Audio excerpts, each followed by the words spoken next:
How's it going, everyone? It's Anne Skyline, and a happy new year. So, I'm just doing my first video of the year, super excited, and lots more coming. So, I hope everyone's had a great Christmas and a new year, and lots of prezzies. So, first reset for the year for Destiny. So, let's have a look at what's happening in Destiny this week. So the dawning is over and Iron Banner returns. So if you're after the new emblem with the bananas on it and the new shader, or if you missed out last banana, we have a new weapon for the season to look forward to.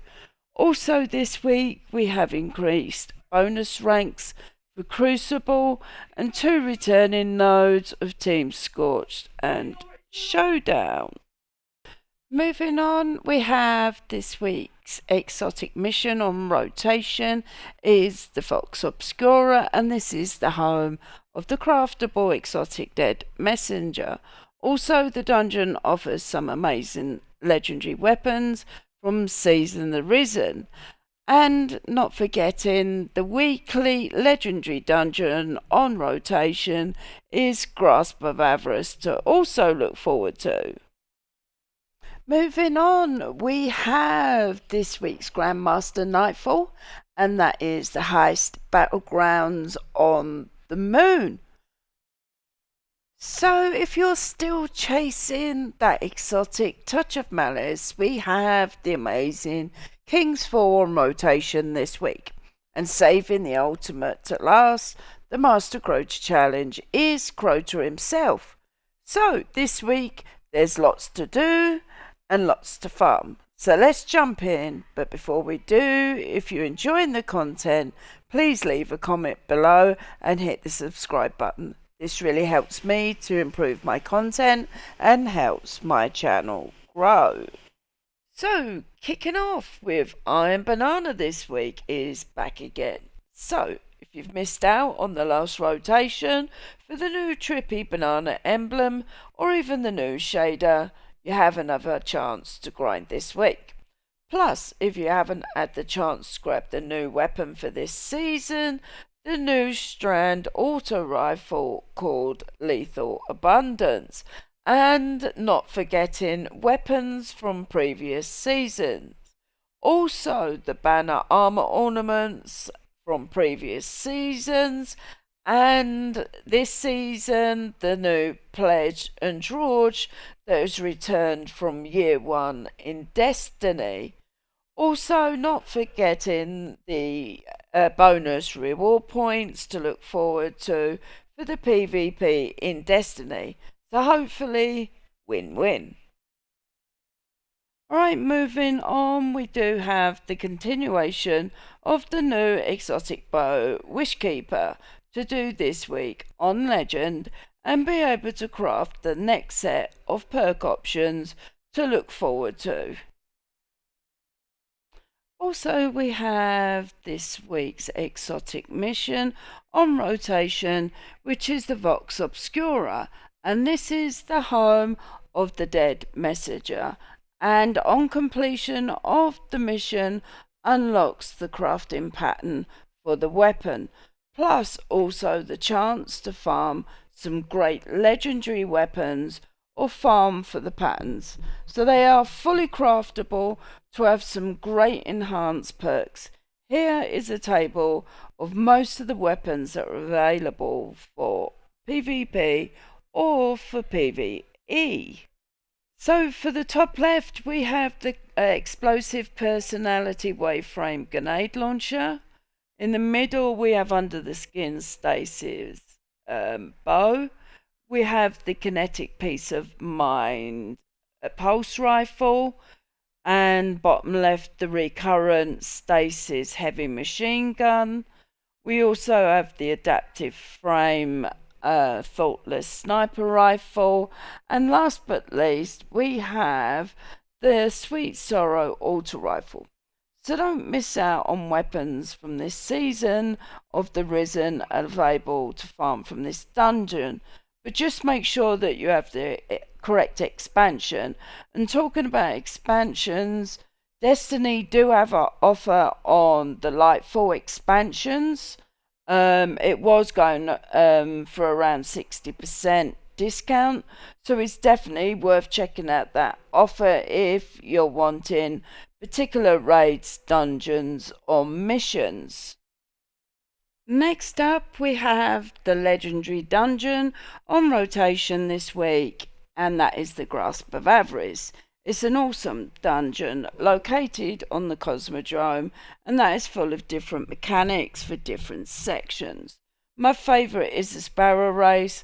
Also, the dungeon has some great weapons, especially for the PvP community who like the Matador 64 legendary shotgun, or the IS Lunar hand cannon, or the 1,000 yard stare sniper. Plus, this dungeon has a legendary level that is worth farming for the artifice armor for the extra mod slot. That is definitely worth getting for end level content to help boost those triple 100s.